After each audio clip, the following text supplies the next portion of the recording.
Hello दोस्तों, नमस्कार। मेरा नाम है हबी और आप सुन रहे हैं डरावनी कहानी। दोस्तों, आप सभी से विनम्र विनती है कि आप मेरे यूट्यूब चैनल को सब्सक्राइब करें। धन्यवाद। चलिए कहानी की ओर बढ़ते हैं। गांव के बीचों बीच एक पुराना डूमर बरगद की तरह फैला हुआ विशाल तना और लटकती जटाएं वाला पेड़ खड़ा था। लोग उसे डूमर बाबा कहते थे, लेकिन उसके बारे में एक खौफनाक किस्सा पीढ़ियों से सुनाया जाता था कि उसके भीतर एक चुड़ैल का बसेरा है। शुरुआत का खौफ। करीब 100 साल पहले गांव की एक औरत का रहस्यमय ढंग से कत्ल हुआ था। उसका शव उसी डूमर पेड़ की जड़ों में लटका मिला था। तभी से लोग मानने लगे कि उसकी आत्मा वहीं बस गई।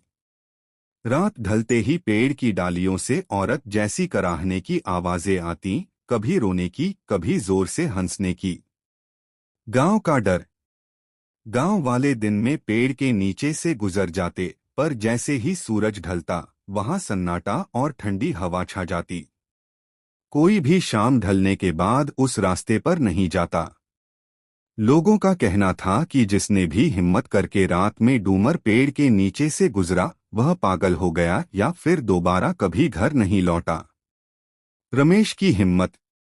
एक दिन गांव का युवक रमेश, जो इन बातों को अंधविश्वास मानता था, नशे और जिद में अपने दोस्तों से शर्त लगा बैठा।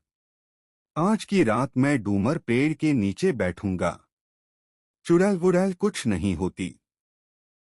उस रात आधी रात को रमेश लालटेन लेकर पेड़ के पास पहुंचा।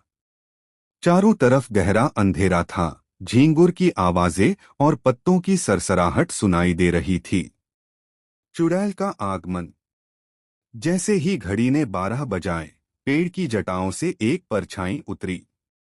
सफेद साड़ी, बिखरे बाल और आंखों में अंगार जैसी लाल चमक। रमेश का गला सूख गया। उसने उठने की कोशिश की, पर उसके पैर मानो जमीन में धंस गए थे।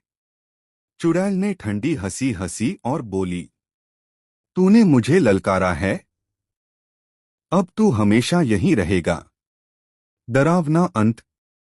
अगले दिन गांव वाले डूमर पेड़ के नीचे पहुंचे तो रमेश का शव लटकता मिला। उसका चेहरा भयानक रूप से नीला पड़ा था। आंखें फटी रह गई थीं, मानो उसने मौत से पहले कुछ ऐसा देखा हो जिसे बयान करना असंभव हो।